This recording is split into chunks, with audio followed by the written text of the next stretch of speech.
Well, that's a heck of a story. Bubonic says we have 2 Little Caesars and 15 miles of Pudgies. Oh, jeez. One will rise and one will fall. It is the prophecy of the pizza. Oh, talking about Caesar and Roman history, and now we kind of went over into Little Caesar's Pizza and the fact they're giving out lunches. Shedzar made an appearance. Oh, look at that! You almost went all the way in.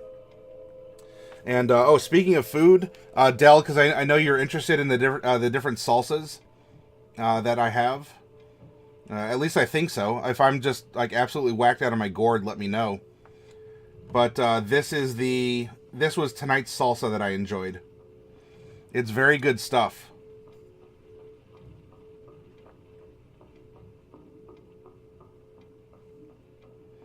Come on, autofocus, work. Whatever. Alright, well, the autofocus is being a bit of a butt right now. You're cool with beans. Del is good with beans. Yeah, I wanted to mix it up. You know, not make you throw up in your mouth a little bit because of avocado. They stabilized the 2 healers, took a short rest for the healers to recover in the other side of the room. You rolled 3 times for the fire elemental slamming into the wall and described the effects.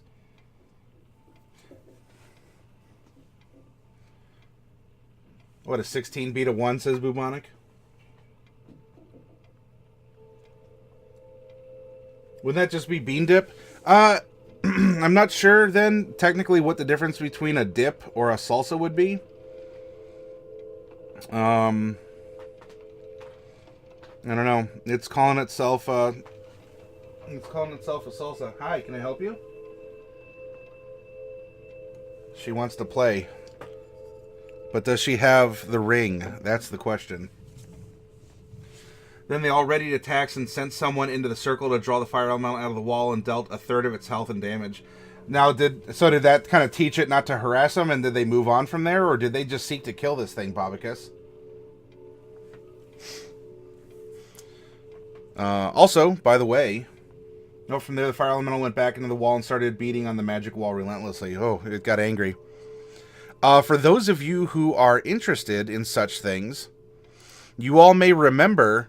do you remember Kitty on Paper, who joins us here every once in a while?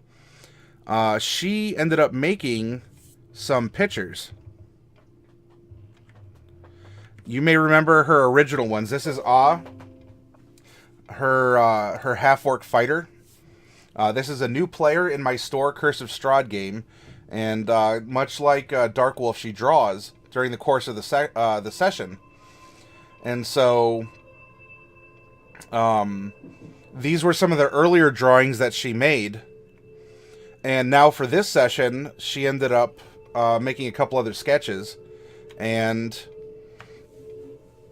this was her over here contemplating her not dying. If she just remembered to kind of like clench up and say no to death during a time she was knocked out. She threatened to curse people when she went into a general store trying to buy stuff. And, of course, the concept of buying, what is that? You know, she's always just kind of taken anything that she wanted.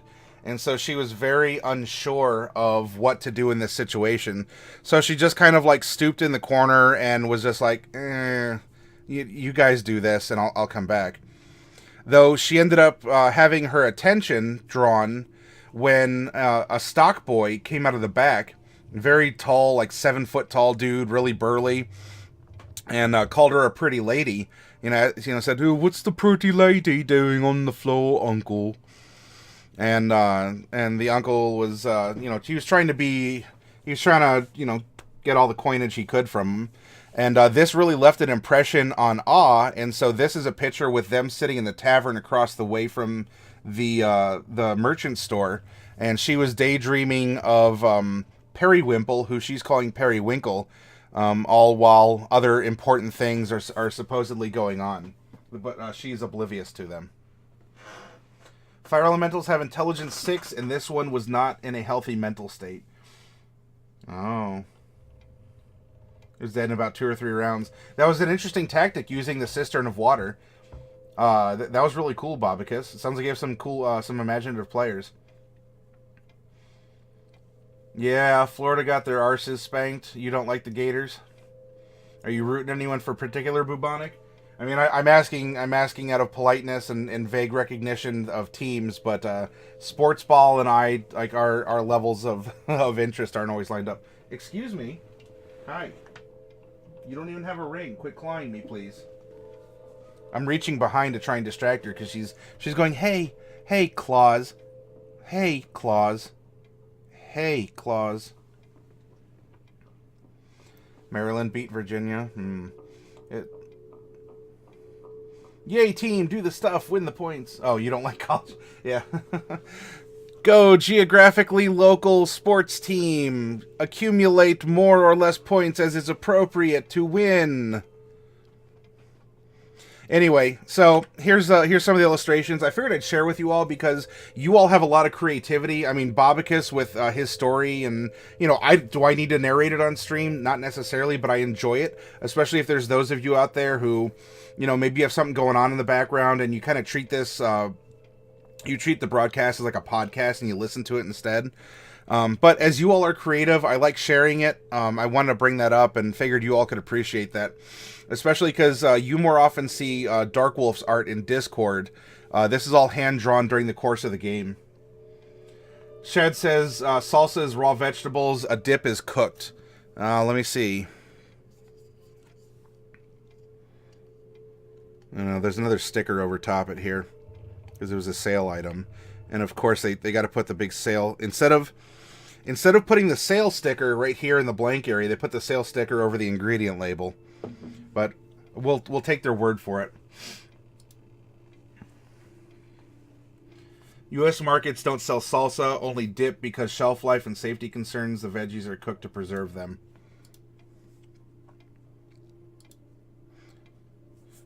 I don't know. I imagine there's some that are the traditional fall into there. And they probably just do things like use citric acid or other preservatives to keep the vegetables raw, but not have to cook them through. And Dell says, and milk in cereal is considered a sauce. Now remember, it's what the milk becomes, not just the mixture of the two, but does the milk, when added to cereal, go to is it a beverage, a broth, or a sauce? Because not necessarily the combination. What does the milk become? And we're back to broth. All right. So... there's that stuff. There's some other little bit of housekeeping. Here's our blank canvas, right? It's as Bob Ross would say, it's our double primed or our double no, it's our pre-stretched double primed canvas with magic white. It's wet, slick, and ready to go. We're ready to make a region come alive. But before we do that, we have to consider a few things here. Here is our region of Mesomasca, as we previously illustrated, and we filled out some rather large or broad, I mean, like some broad sentiment for the various areas that exist. 1, 2, 3, 4, 5, and Mesomasca making 6, with some maybe shared or contested territories in between. Oh, and do we have a cat? Excuse me. Hi. Why'd you come up the hard way? On my leather chair.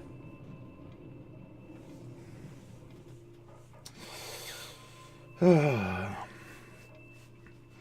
milk and cereal. Are you out of beer?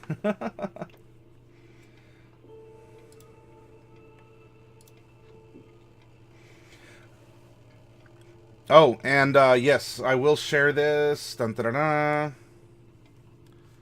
Shadzar did put something up here on the Discord, which, by the way, if you did want to join us and you're out there watching, there's the link. But Shadzar's been busy working on a project. Who here dares to take him up on his offer?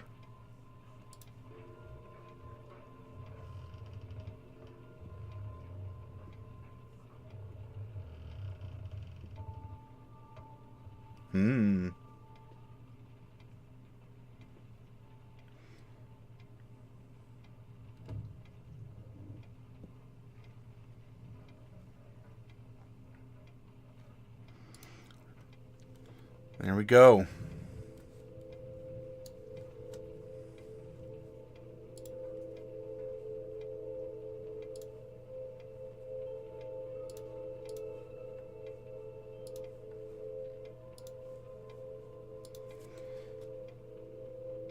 Hero Quest for Fantasy Grounds. Bubonic seems excited.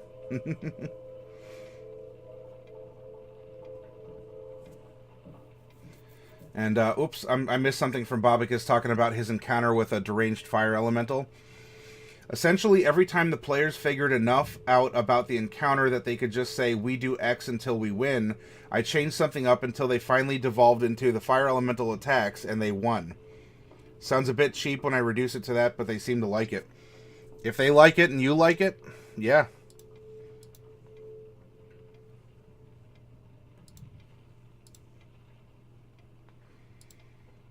And Shad doesn't even own Fantasy Grounds.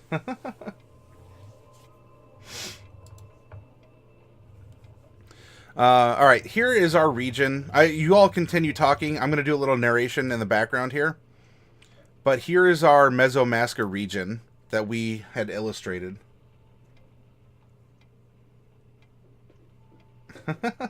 Shad's being a little sneaky.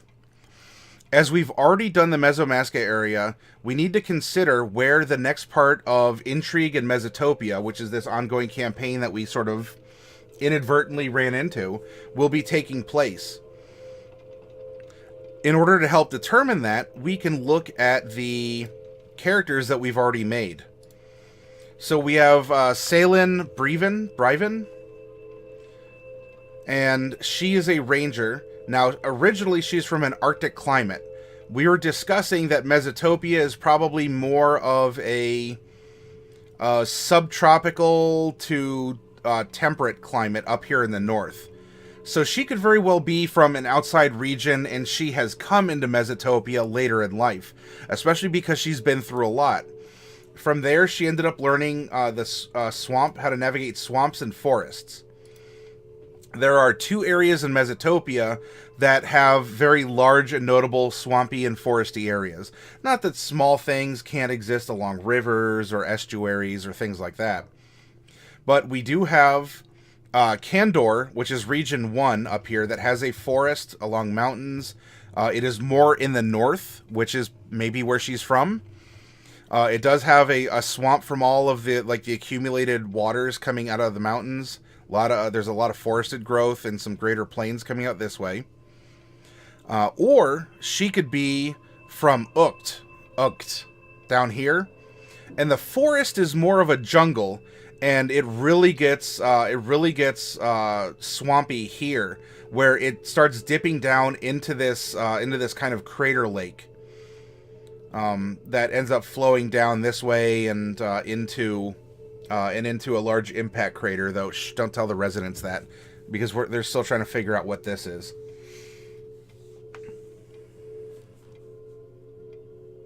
Your computer can't run it because of lack of RAM.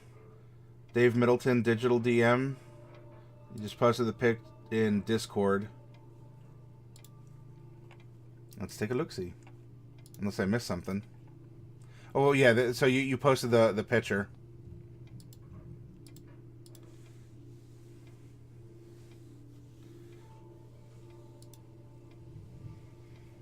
Bobicus says, I also left out a bunch of them manipulating the fighting conditions by blocking off the water flowing to the room. The room started out with 10 feet visibility because of the steam.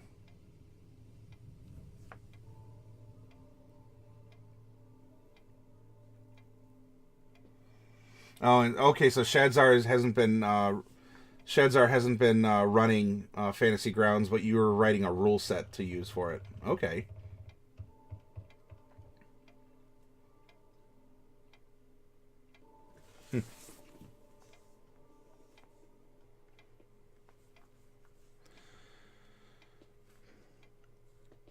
Our other character to consider is Guido Morik, who is a soldier.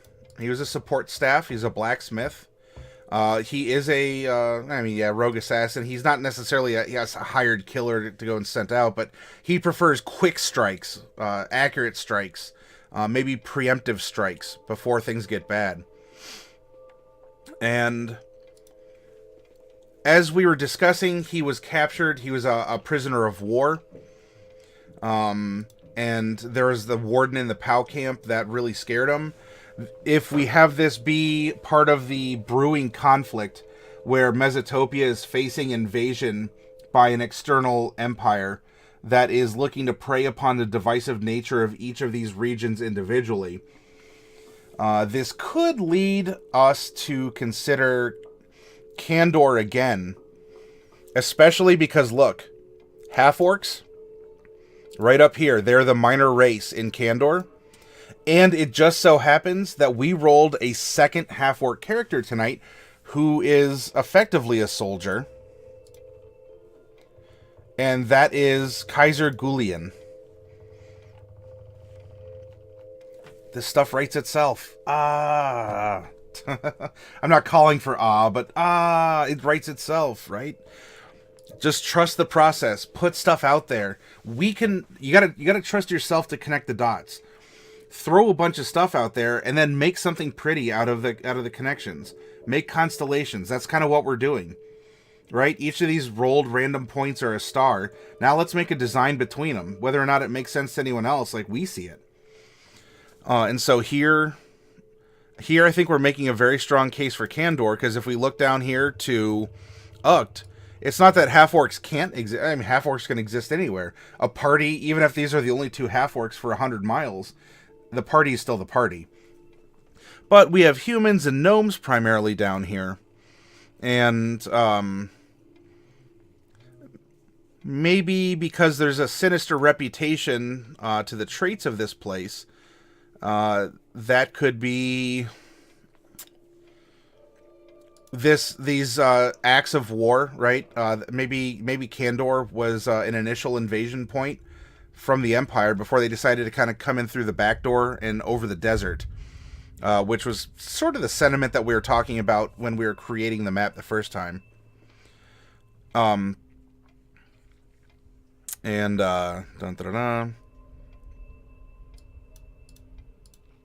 Yeah, I don't know. I think the case for Kandor is here.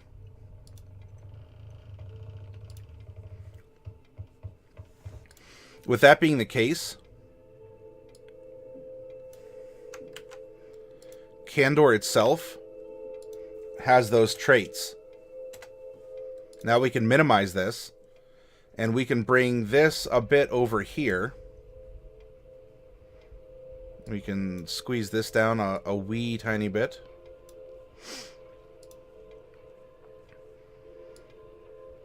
There's our map for reference. And here's our blank template.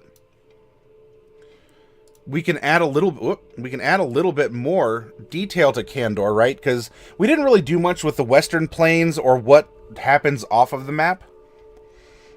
We can certainly do so, and I'm sure it'll run into other countries, and of course, we might even see where the sea empties out into a greater ocean.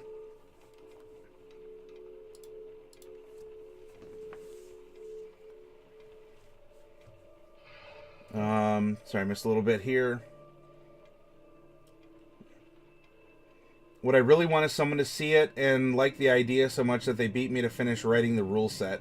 Then I can just watch people play it on Twitch, but I will probably have to write the whole thing. And I only know 2 people I could share it with that own the game other than me. Luckily, they both have ultimate licenses. I mainly am sick of hearing FG is the best VTT when it isn't even a VTT because it has nothing for board games on it, only D20 RPGs. You wouldn't be able to host them saying that to Bubonic. I have a disclaimer already in it. By using this rule set, you acknowledge you legally own a physical copy of the game in order to play it. And of course, I won't include the rules to play, just the math to play. Oh. Mais oui.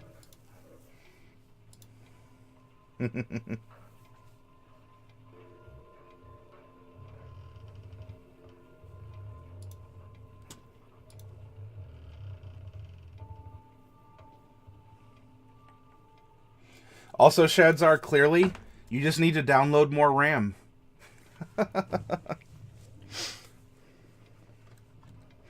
All right, so we have a basic image for Kandor, and there's probably going to be some kind of a dispute, maybe with Mesomasca, maybe with their neighbors over here about these outlying islands. But for sure, we have a border consisting of the mountains along this side. So when we're building, oh, I can bring this back up, but when we're building,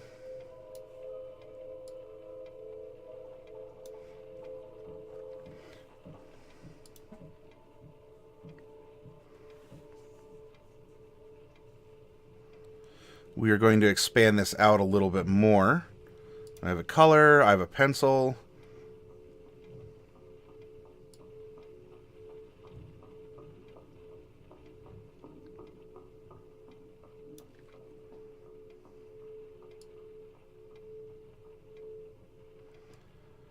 Maybe we can have them kind of spread out a little bit up here. So we're expanding the map a lot more.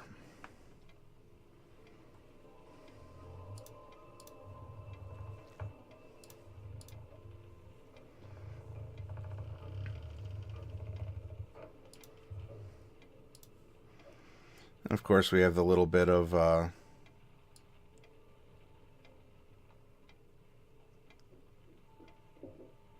little bit of greenery going up on the other side. We have a lot more forest on this side to work with.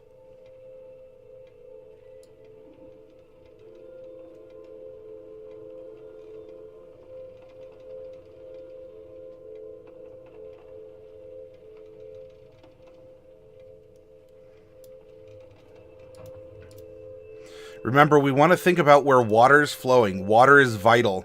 When you're making a map, it is important to think about your water sources. Where does it come from? Where does it flow to? What's going on with it? There we go. And then we have a river that's flowing out of here.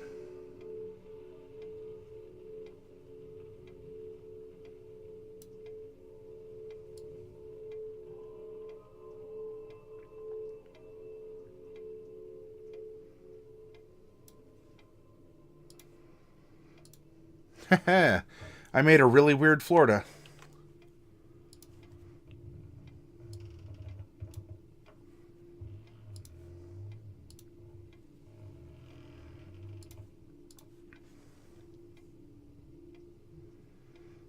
I guess I'm going to have to move the river some, kind of erase it, but whatever.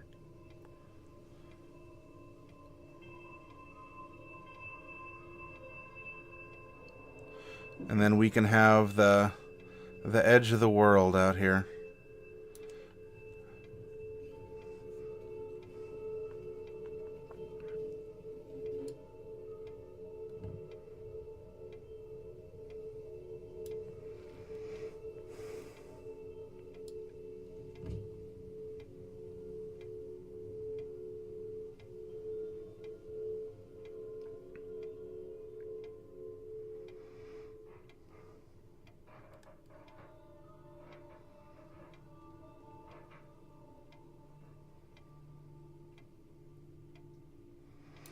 There we go. Expanding the world.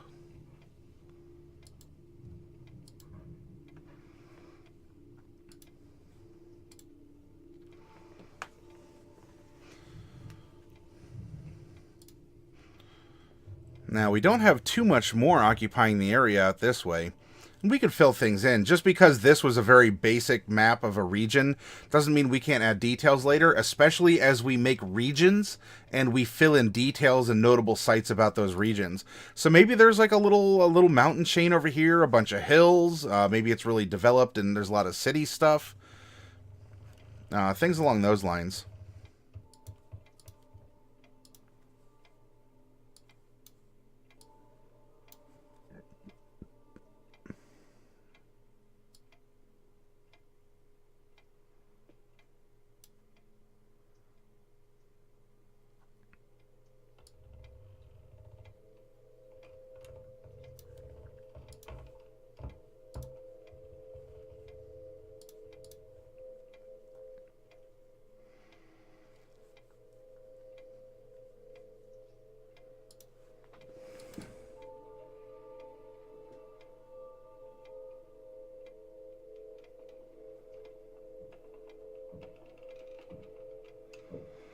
MS Paint skills are pro and maximum.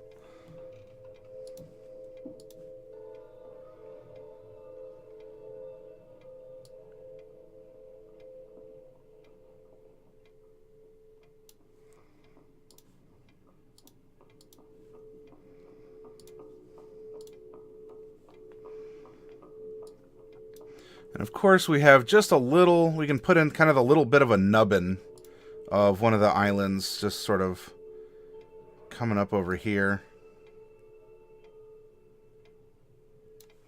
And we'll fill that in too. Oh! There's a big mudslide that just occurred. What a tragedy. What a tragedy.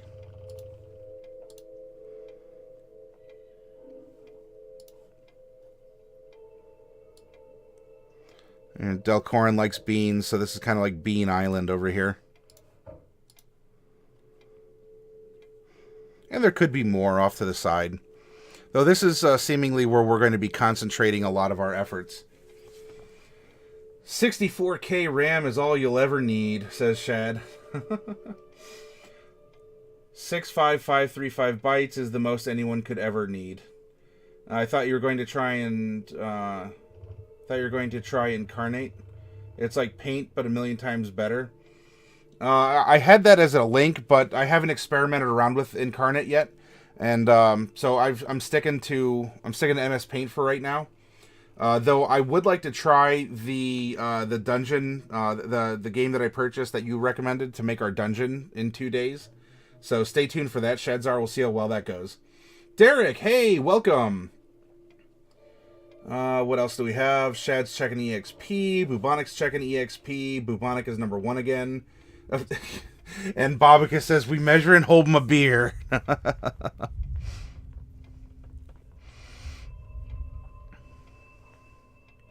Alright, now, Bubonic, you should know that while we haven't generated a Dragonborn character yet, this region, the major race that lives here are Dragonborn.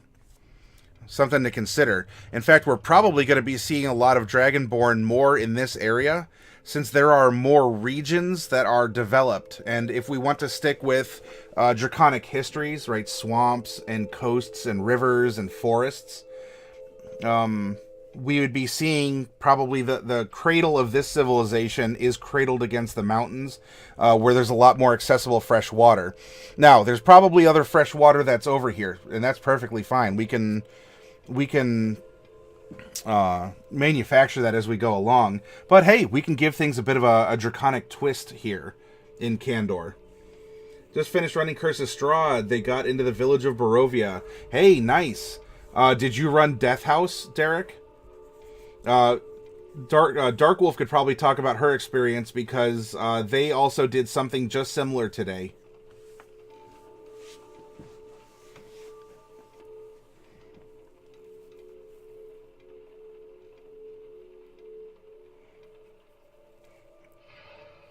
Oh, you're having them work up to Death House. Okay. Have any of them tried to seduce Strahd yet? Alright, so this is what we know, as you're talking, this is what we know about the region generally, about Kandor. There is tension or rivalry between the races. You have the Dragonborn and Half-Orc, so we have two very proud warrior-style races. The ruler status, respected, fair, and just. Now, this doesn't mean we know what kind of government they have. It's just that the ruler, or maybe the ruling house or houses, are respected, fair, and just. The notable traits, though, is that this place does have a sinister reputation. That can still exist if a ruler is respected and just. It's just that maybe the people generally, right? We have orcs and dragons. Like, who would trust these people? They live out on the edge. They live on the sea. Maybe there's other outside influences. It's not like one of these interior nations of Mesotopia. They have more contact with outsiders. It could be that they used to really be harsh. In fact, maybe Kandor was the threat to the rest of Mesotopia. And it wasn't until the recent rulers that have come in and wanted to establish themselves as, no, we're not conquerors, we are here, and we are going to play fairly, and we are going to, you know, adjudicate, because it seems like they were the first target of this invading external empire. Maybe because they were being bullies. Maybe because they were being strong, and the empire tried to come in and even negotiate, saying, "Look, do you want to rule in hell, or do you want to serve in rule in hell, or be a servant in heaven?" And that could have caused a lot of issues, because these other countries might not have been able to stand up to Kandor. All of the water resources they have, all of the land for growing, the fact that ships, the ships probably came in here through the north and had to pass through the straits and all this. This could be an economic powerhouse for the area. And so it was, everyone got together and said, no bully, please. And that's what we're seeing is happening. There's still tension or rivalry, but that's because we have two groups who pride themselves on strength. There should be tension or rivalry between them. Known for high fashion, that's kind of a cool aside, right? Lots of trade going on. Unfortunately, though, over the course of the region, there is some sort of plague or famine. Now, on Mesotopia, we determined there might be a vampire infestation causing some problems around these haunted barrows that are there. And there is a weird locale. There is a floating earth moat with a tower on it, and we can probably put that floating earth moat. Well, it would make sense somewhere in the mountain range here. It could even sort of like exist in between these three, or it could exist floating out here. Technically, nothing's stopping us from putting this floating earth moat out in the middle of this area and make it its own region. Maybe this is a little bit of a crater, and one of the like big rocks floated up, and there's something on it.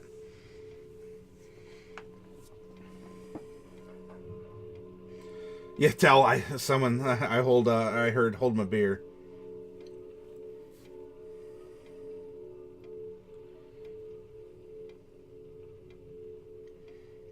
Sarai is very annoyed at everyone at the moment.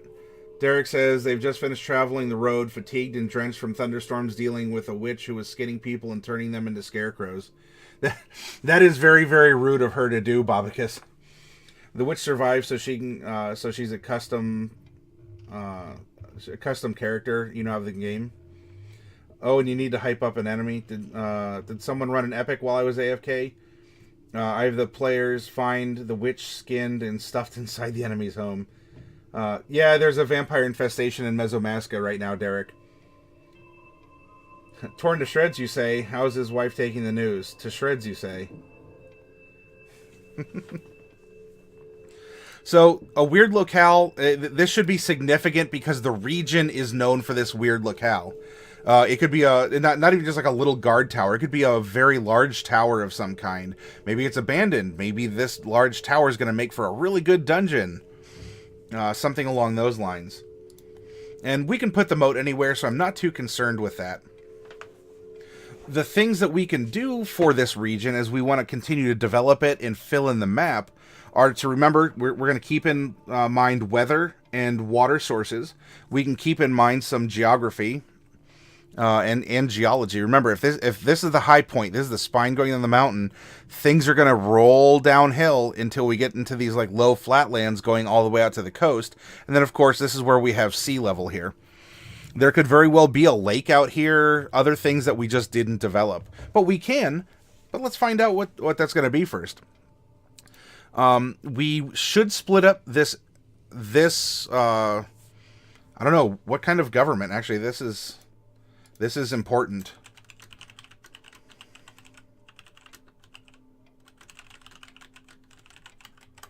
What kind of government does this place have? Open to suggestions as we continue to develop it. The witch is based on Haggis from Pumpkinhead. Oh boy, I might have seen that movie. It has been a while, though. It has certainly been a while.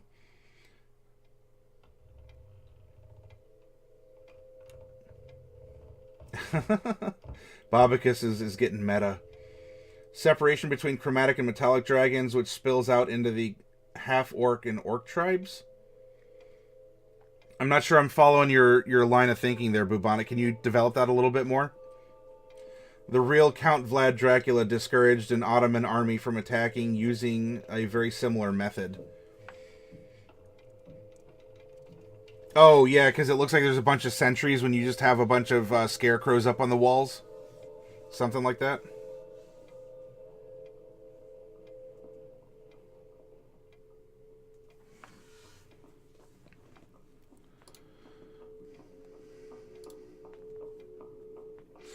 You know what? Let's, we have an earth moat.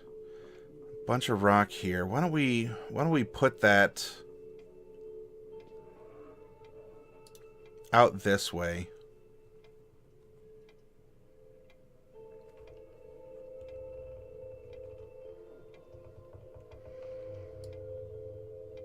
And in fact, this is what we can do. We'll be a little creative about it. So we have a rock that's floating, and why is it floating is certainly a good mystery. What else is it doing? Is it just floating? Maybe we have water. Where's this water coming from? Maybe we have water, though, flowing out of it, and underneath it's created a kind of a lake.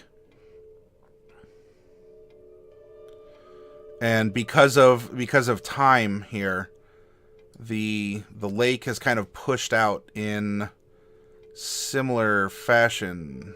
Whoops.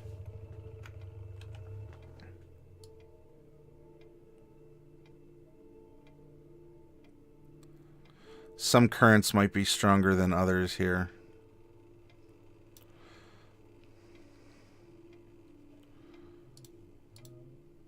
There we go. But from the points of the floating rock, now I use I use that star just as for like portals, things of interest, to throw that on there. But we can play with it. You gonna come up and say hi to everyone? Come on. There we go.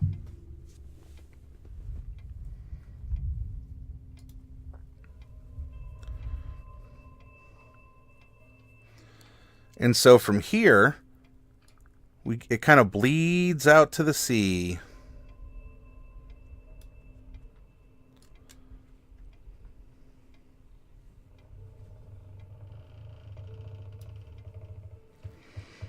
Maybe these two, kind of following the contours, maybe these two are going to come together and form a larger river. Right? So we're going to have... There we go.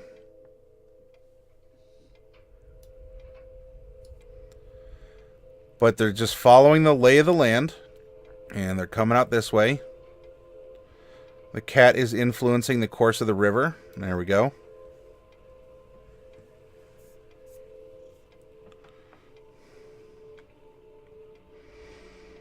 And this could even lead to this internal area being more swampy.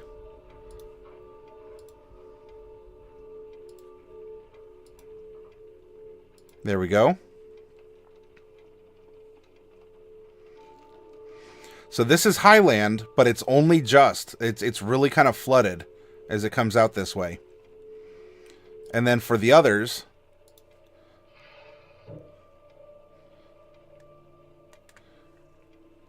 we can say a lot by how our water travels and flows.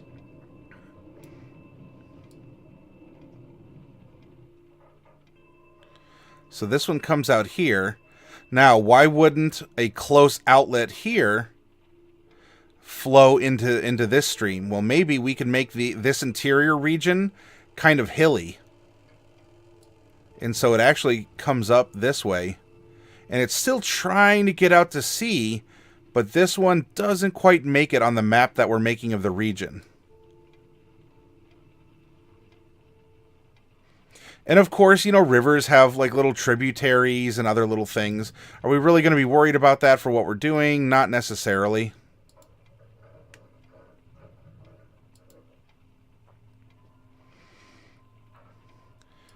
And maybe this one follows the lay of the land out this way and ends up forming, right? And we can get into the nature of oxbow lakes and turns and things like that. But maybe this actually forms its own Little mini lake out this way. There we go. Very nice. Very nice. Yeah, so, I mean, table's generous. It's like a little, like, he's really laying on a strip of desk, yay big. And he's bracing his legs against me. Darkwolf says, I put a pickup on Discord, not finished, but I thought I'd show my progress. Okay, Darkwolf, I'll go to that real quick here. Oh, okay. This is Darkwolf's character here. And this is her with some of her wolf puppies.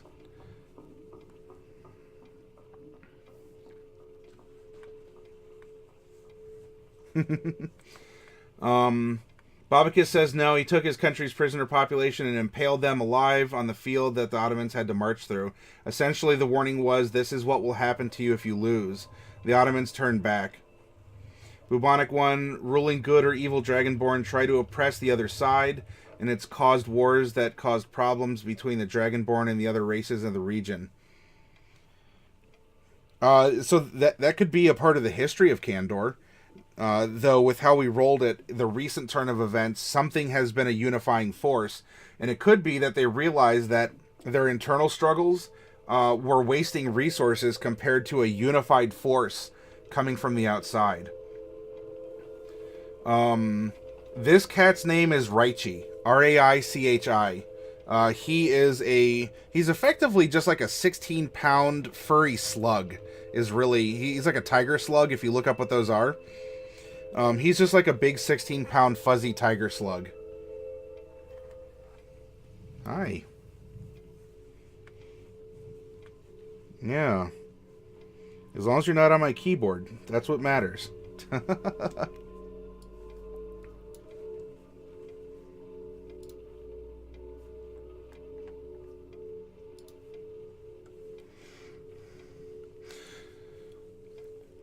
All right, so we should have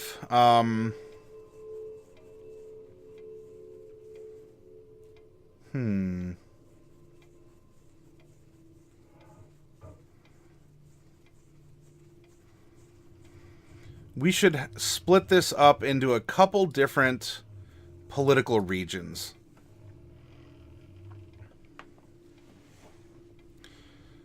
I think one of these regions we can split up would be, see, we'd probably have some sort of seat of power here. This would be like a big source of trade, especially if it's going out to the sea.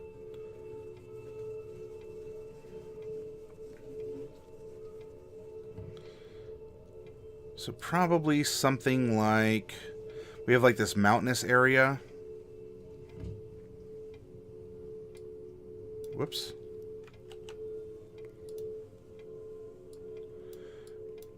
We're kind of coming up this way.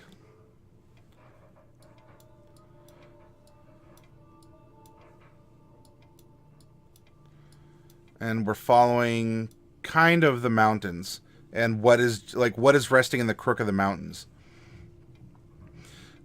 Then we have more of a central plains area here.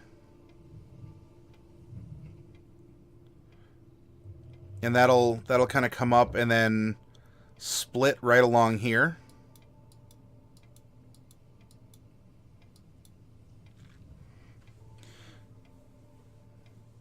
And then I think we can have an area be for, the three segments of the coast along here.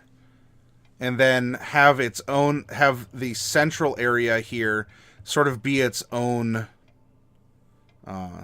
So what we can do is almost surround this. So like this major inland lake that's generated by this floating tower and this floating rock.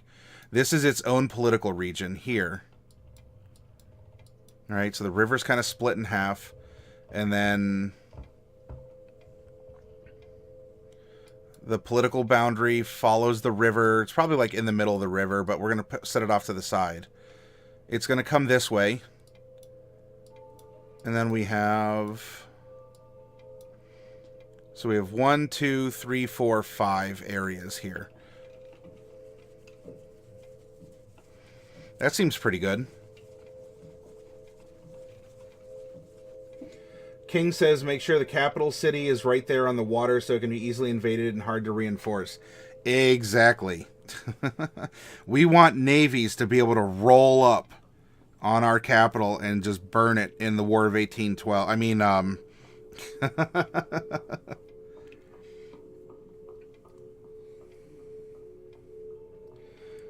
Derek says, magic item, seat of power, 2,000-pound throne of complete iron. Cast command 5 times a day, suggestion 2 times a day, dominate person once a day. Bubonic 1, maybe the threat from this invading army caused the Dragonborn of both alignment types to realize it's time to stop petty infighting and focus on the looming threat.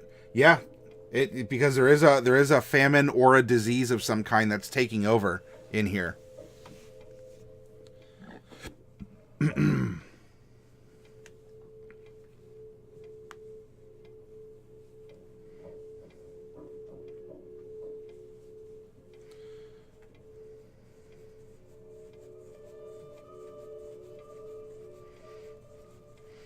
We should probably put the capital...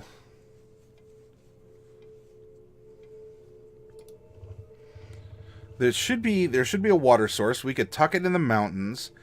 Although, I don't know, I'm kind of digging up here, right? We have water resources, we have arable farmland, and we have lots of wood.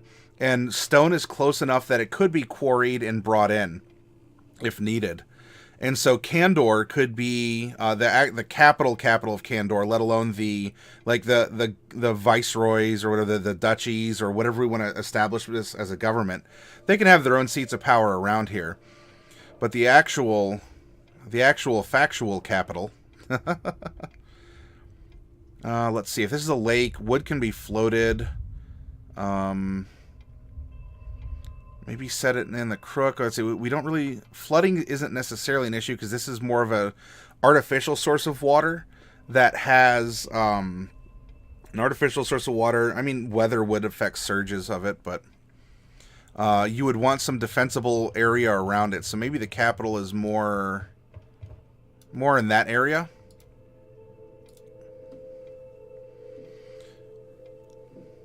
And then we can put little...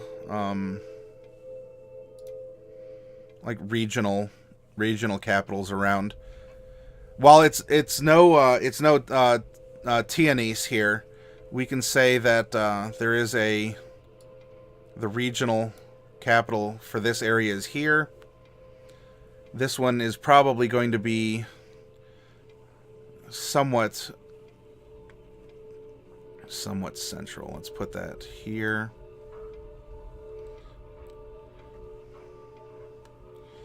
This one is probably going to be close.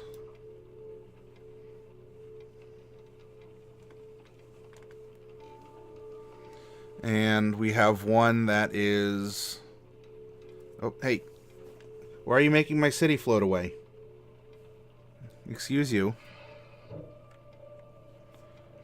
What were you doing?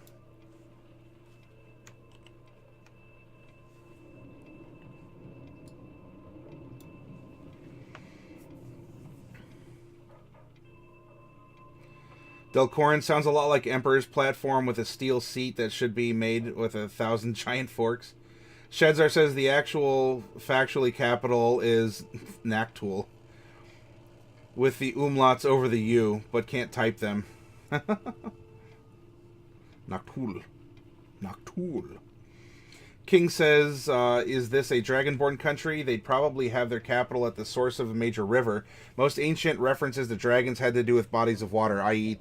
Tiamat being in the sea. There is, but this is also half-orc country, meaning orc country, meaning humans are just here and there. So there's probably going to be one more it's going to be tucked away in, like, right by the mountain here. Something along those lines.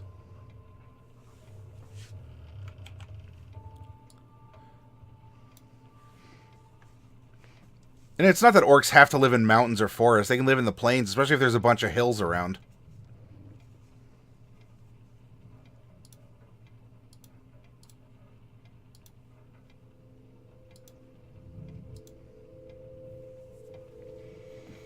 Probably a Bahamut Shrine, Source and Tiamat Shrine at the split. Noctul. Seems about right, Del.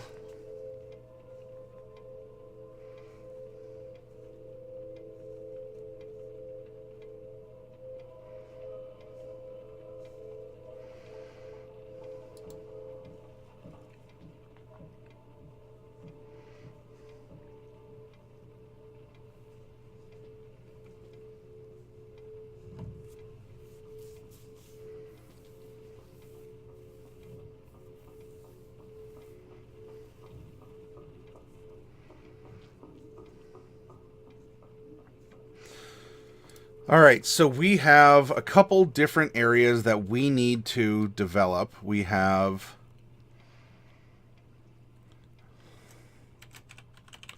the western seaboard.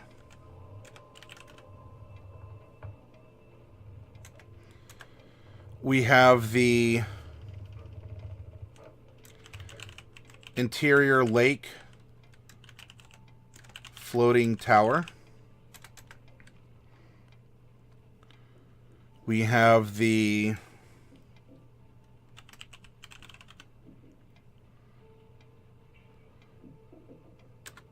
northern expanse, the southern plains, and the eastern mountains.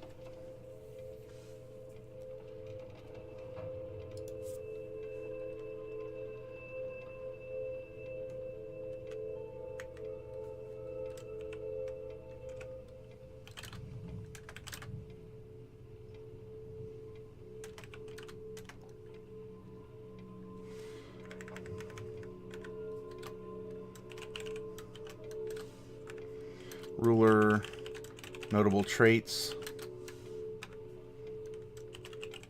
known for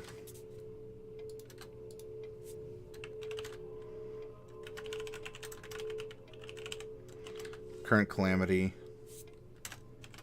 weird locale.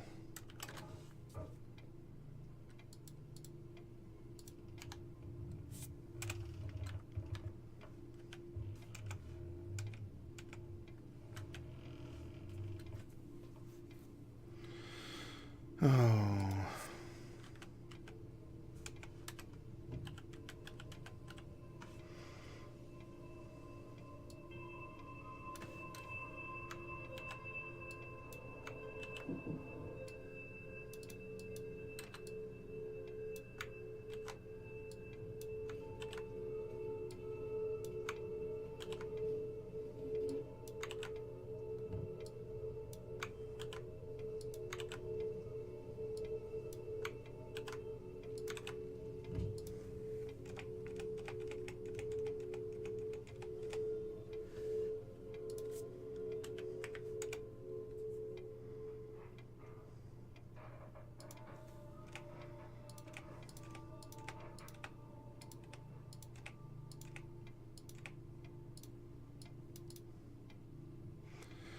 Oh, formatting, why you do this?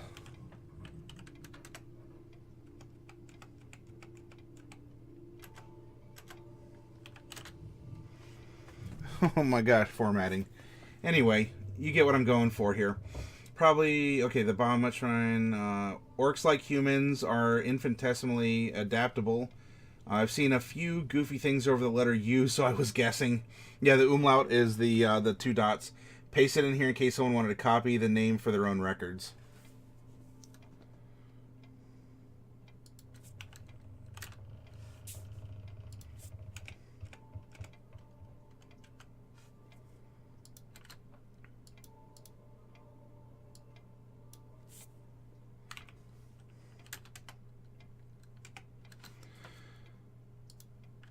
This is what I get for using OpenOffice, right? Let's just do this. Get out of here. Get out of here. We don't need you. We don't need you. I don't need numbering. Good old tab is all I need.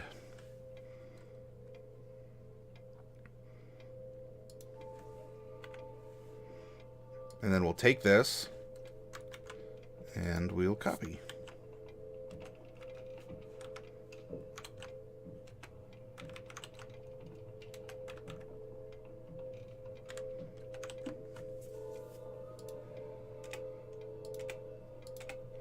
There we go.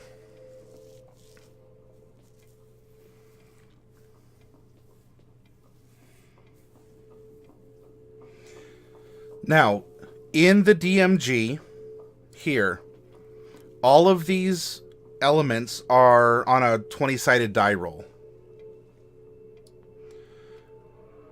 So it'll be easy enough to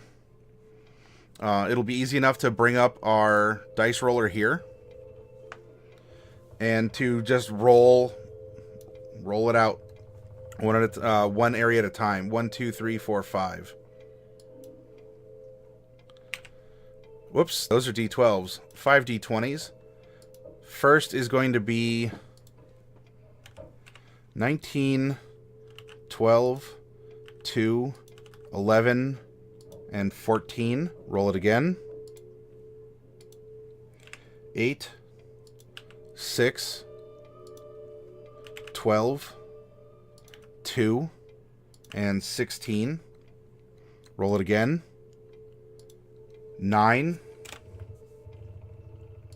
15, 15, 20, and 13. Next up, 10, 5, 7, 12, 9. Lastly, 8, 3, 12, 4, and 11. There we go.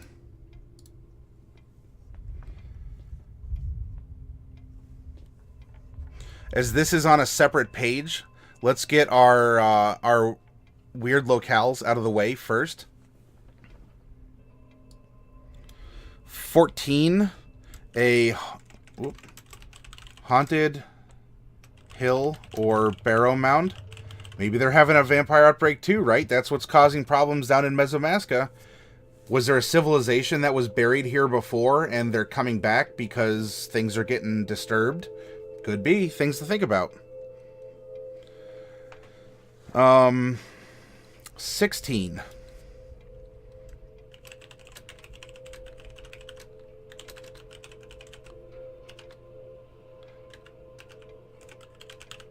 Interior, oh, look at this. Interior lake / floating tower. River ferry guided by a skeletal captain. Oh, I love it. Great story ideas. All because we're doing random stuff. Lol random. Lol lol lol. 13.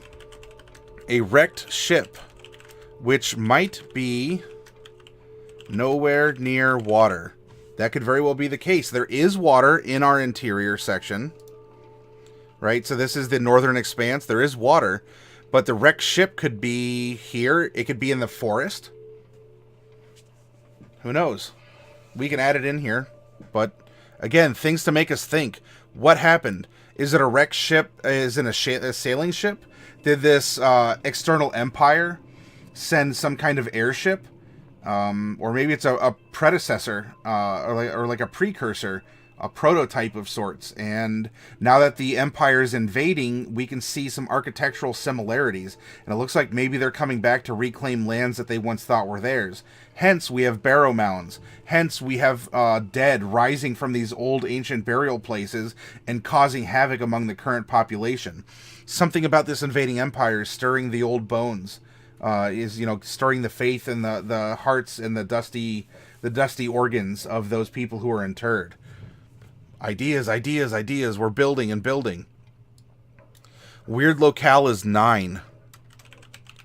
A permanent portal to another plane of existence. Ooh, that could be fun.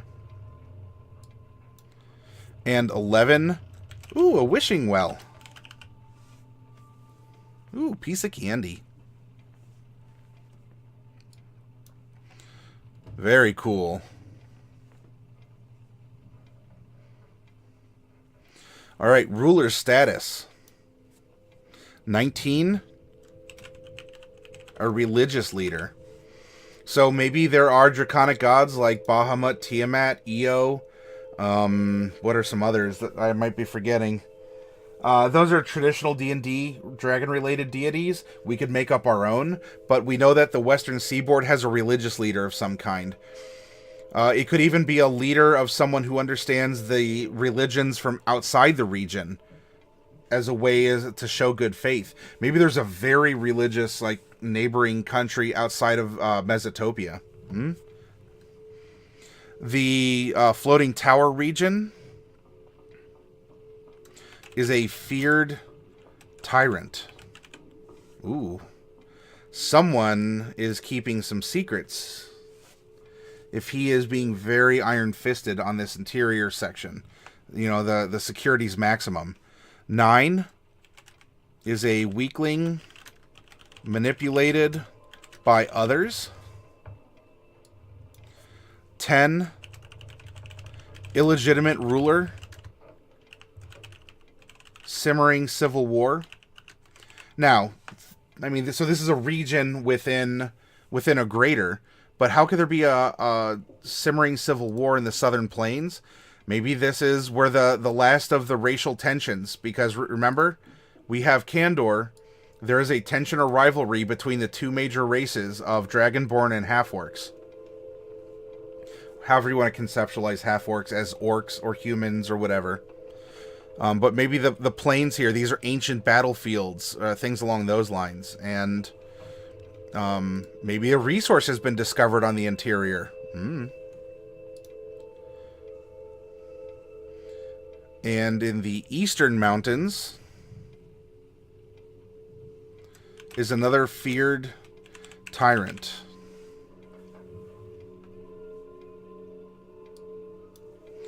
Notable traits for the Western Seaboard. Center of trade for one specific good.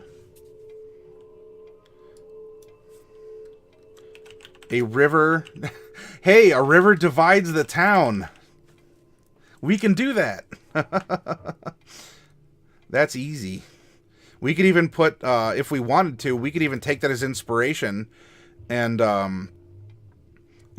move the city from here onto the swampy area where there's the rivers that are like flanking it. And so again, we're not going to make this Tianese because that has its own culture. But we could move the city here, and I don't think we're out anything. Maybe it's built in the image of Tianese, something along those lines. It's little Tianese. For the Northern Expanse, an important library or archive.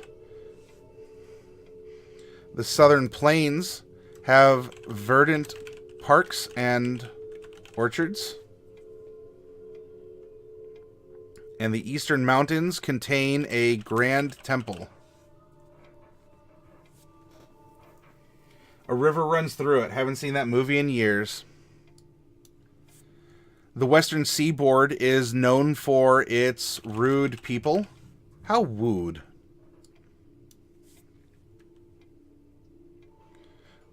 Interior section is known for gambling. Wines in the Northern Expanse.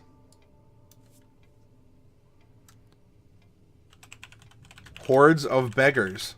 Ooh, that are visiting the Southern Plains. And the Eastern Mountains have more gambling.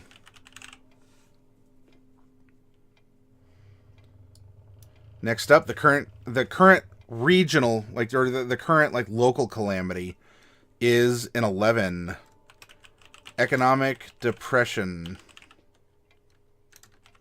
Trade disrupted. The interior section is a new cult seeks converts. Ooh, good stuff for trying to plan an adventure in this area. 20.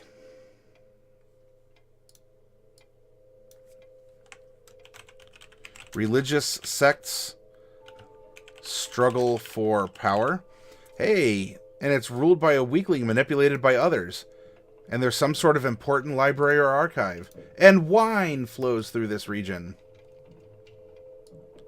Southern Plains, 12. Flooding. That could be a problem, right? If we don't have a river system and it's just, you know, it's land that doesn't have adequate drainage, maybe there's been a lot of storms as of late. There's a lot of, there's a flood that has been kept here, and it doesn't have the river system that the other places do to carry the excess water away. That's creating hordes of beggars, and it's ruining the verdant parks and orchards. And whether, like, illegitimate in some form or fashion as a noble by birth or by election or something along those lines, this could be an ineffectual ruler, kind of like weakly manipulated, but this is simmering into some sort of, you know, is it an off with his head? Are we just calling for a re-election, or what's going on here? And in the Eastern Mountains, there is a war between rival thieves guilds.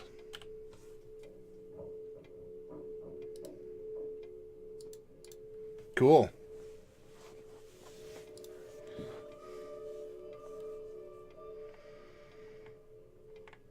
And then, of course, if we want to go into actually building a city, we could do that here. Look, there's even a tavern name generator. You know, so there's some silver, or there's some obvious things: the silver eel, the staggering dwarf, the laughing pegasus, the prancing pony. Or you can just randomly generate with a d20, so it could be the gleaming dog or the frowning lamb, something along those lines.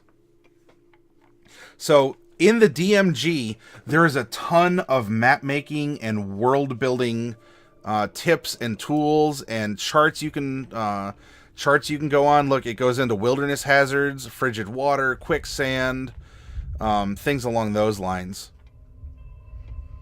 There are also monuments. If we wanted to add a monument of some kind to each of these, we could go through and do that. Pardon me. And that could be, I don't know, that could be very interesting.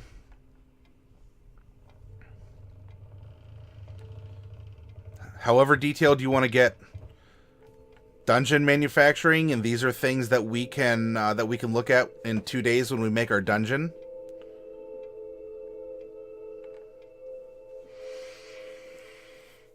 Okay. Ooh, pardon me. Gotta remember to breathe.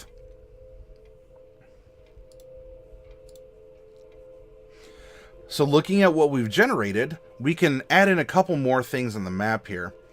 And we can also conceptualize our world better. So as we take our players that we're generating content for, and let's say that we start out in the Western Seaboard, we can give them a little one-page printout that has a great synopsis. It looks detailed. It looks like we've spent hours and hours and hours making this, when in fact all we've done, we've generated dots and we've drawn a picture connecting all the dots. And then you tell an impressionable mind what that picture is. It's because it's abstract art. This does need some kind of a haunted hill or a barrow mound.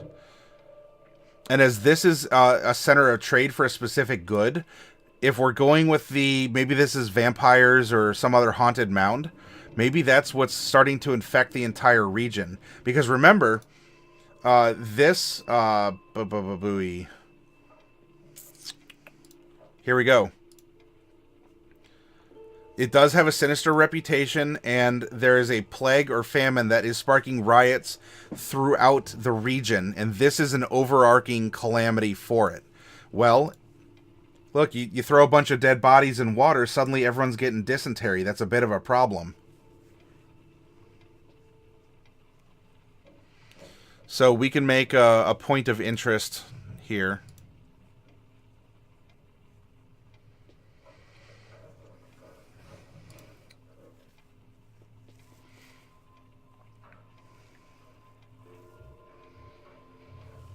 It should be somewhat innocuous.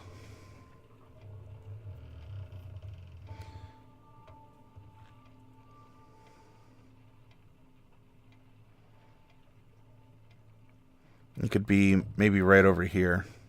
There's the haunted barrow. Maybe it's right on the border, right? So it's still leaking into the lake, and because of that, it's spreading over the lands. And remember too, flooding Flooding can kill people, animals, and things, cause a lot of death, can cause famine, can cause a lot of like stagnation, and even though they're only temporary, but swamps, and they breed insects and disease, and it can ruin the fields and the fertility of nature that otherwise exists. River divides the town. That's fine. We can move this over here. Gambling. New cult seeks converts. River. And there's a river ferry guided by a skeletal captain. Maybe he takes people out to the floating rock. Ooh. Oh, there's an important library or archive in the Northern Expanse. Well, this is where the capital is located. And it's known for its wines. Well, lots of vineyards, lots of ways if you want to make like a hard apple cider. So Delcorin, Holdma cider. That could be around here someplace. We're talking about maybe a dragons. If we have Dragonborn, there's a draconic influence. Maybe it's an old draconic vault of knowledge. And so we can make something like that here. And we can put that... We can almost make this like its own little monastery, right? It's a little removed. It's at the tip of the lake. Right there.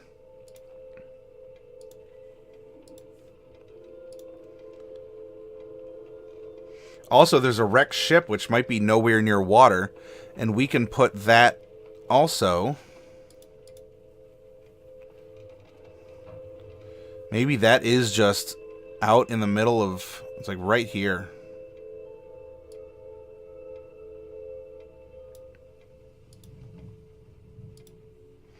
So we have some points of interest. Verdant parks and orchards. So we can denote that on the interior. We could use forest for that. Hordes of beggars and flooding. And there's a permanent portal to another plane of existence. Ooh. Yeah. Angry orchard. That is good stuff. So here, let's get the old pencil out. Lots of orchards. So the interior does have a lot of... We'll say over time it's been groomed, and we just sort of get... We get kind of a bird's eye view of very specific, like, regions that are growing particular types of trees.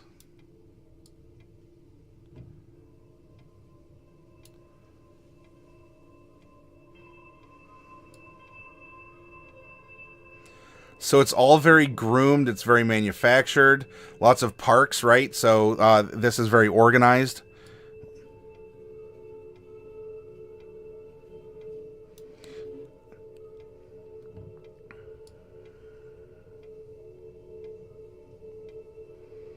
However you would want it to look, we can do that.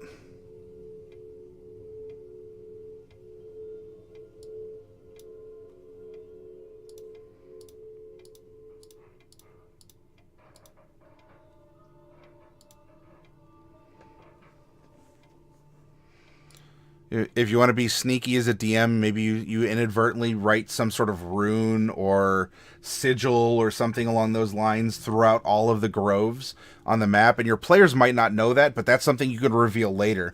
When they see this sigil starting to appear in different locations, maybe they see it from atop the floating tower, and as they look out through different windows shaped in a certain way, they're like, oh, it's the orchard of whatever and whatever, and when you put those together, it forms the whatever else.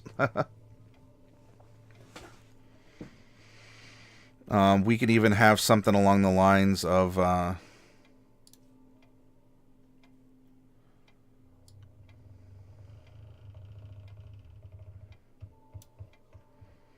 we have some different groves here.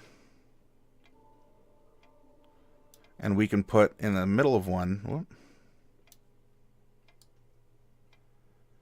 and we know that in the middle, these are almost... We can make these almost like fairy circles. Because in the middle of one is a plane to somewhere else. Maybe to the Feywild. That could be interesting. But have fun. I mean, we can design the map. There's these different aspects, and there's probably even like a little town that has built its industry over, you know, through each of these types of plants or orchards or parks to grow flowers, to supply herbs and medicine to other places around Kandor, to take it over, you know, through the pathways to trade out to the coast, that kind of a thing. And if that's the case, maybe we can even do this. We can take this here, and we can set it in the midst of all of this on the interior. Nothing says we can't. We are the pantheon. We are the gods of this world. We want to present a story to our players. Just play with the pieces a little bit. Move them around. Have fun with it.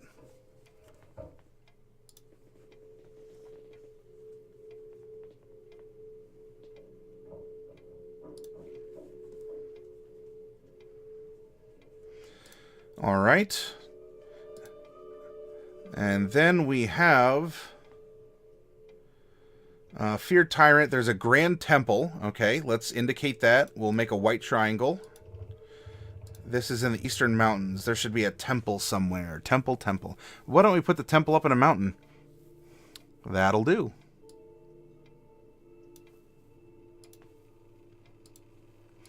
There's not necessarily a right or wrong answer, but think within the boundaries, right? We've created a silhouette of an expectation of an area. Let's play, and sometimes we can bounce outside the bounds of those boundaries. Gambling, war between rivals, thieves guild, and there's a wishing well somewhere. Pardon me.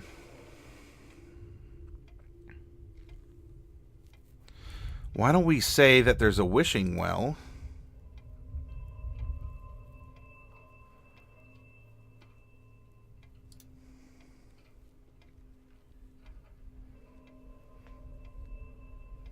Let's put the wishing well out here on one of the little islands.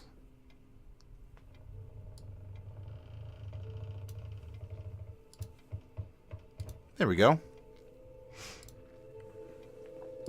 So, here we have a rough map. Yeah, there are many religions, and that could be part of the diversity and also part of the conflict, and something that will have to be overcome in the face of this external threat of this invading empire, Babacus.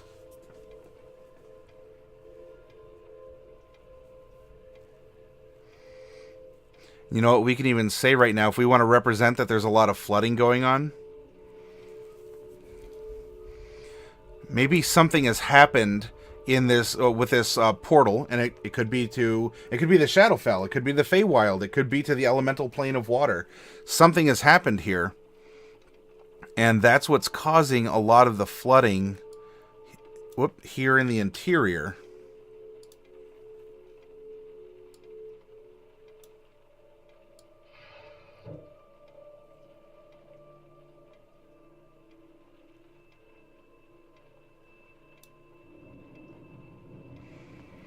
And even the capital city is suffering from it. And so we can designate that on the map by filling it in with a different color. That said, let's make our city here stand out a little bit more.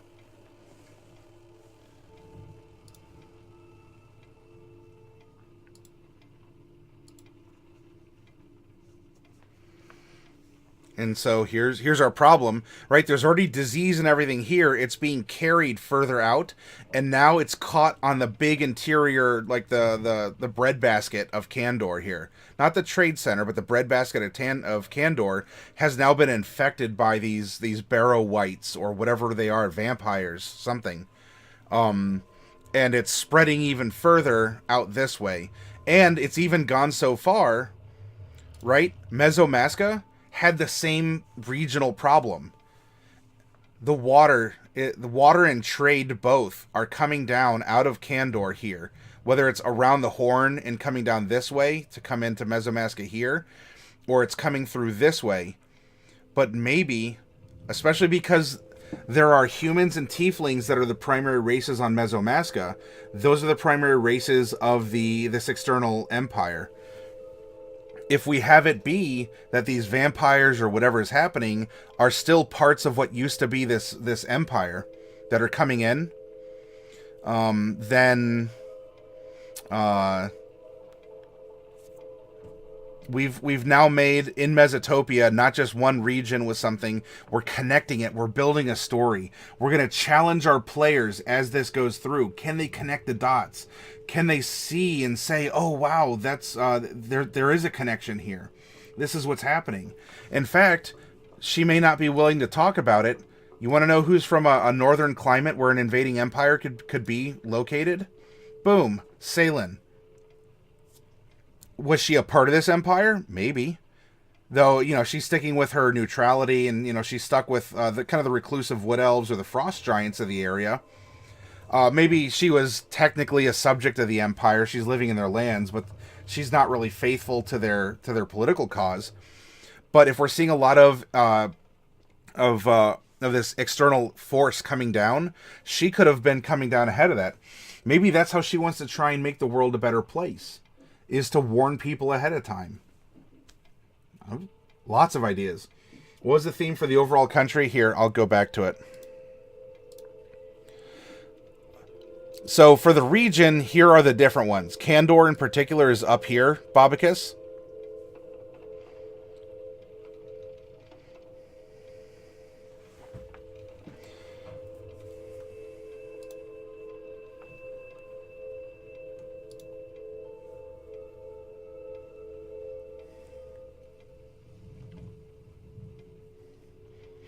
Delcorin, you're giving me the D here. Come on, what's going on, bro?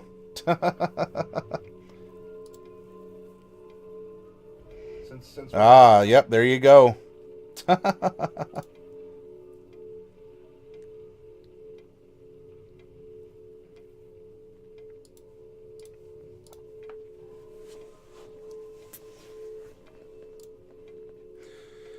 And so here we have the Shadzar, I mean the Shadowheart Empire as this outside force.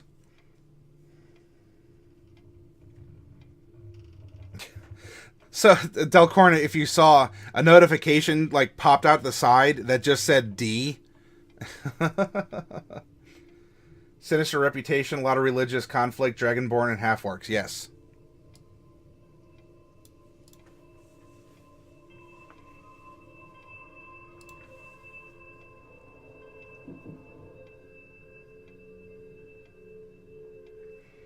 Perhaps the half-orcs still worship the old bloody gods? That could very well be.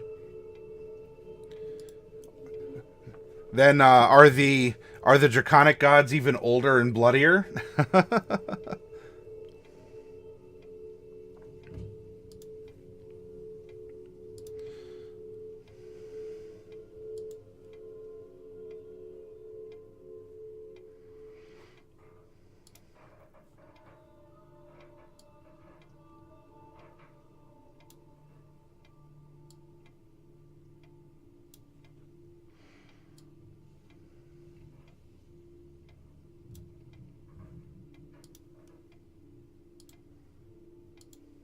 There we go. One of these days I'll give my YouTube account an avatar. For the time being, I'm cool with being a big D. For Delcorin. A Dragonborn could worship Tiamat. We could work that in, however we wanted to do it. That's not that certainly could cause a lot of strife. Or even as Bubonic was pointing out, the Dragonborn themselves could have been torn between Bahamut, Tiamat, or even, and then maybe this gave rise to a unifying force of Io, and eyes turned towards there, and you know the with that being the case, the half-orcs are just, you know, worshiping whoever they were born into, right? You have a lot of human religions, you have various orc religions. So that's a smattering, probably a lot of religious influence in the ports from other countries from around Mesotopia, let alone whatever region we decide to make outside of Mesotopia.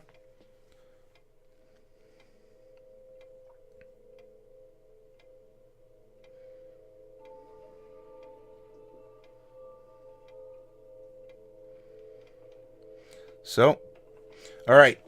I'm going to pause this this segment. We're done with segment 2 here. I'm going to go take another break, get up and stretch, and when we come back, we can still talk about the map. We can fill in details, share stories. Though I think I'm going to have a hard off time at 3 tonight. There are some other things that I still had to do that I was rushing around earlier. That's why I got a little bit later start. So I apologize for that tonight. So I'll just take about 5 minutes, and then we can come back and fill in some details and go from there.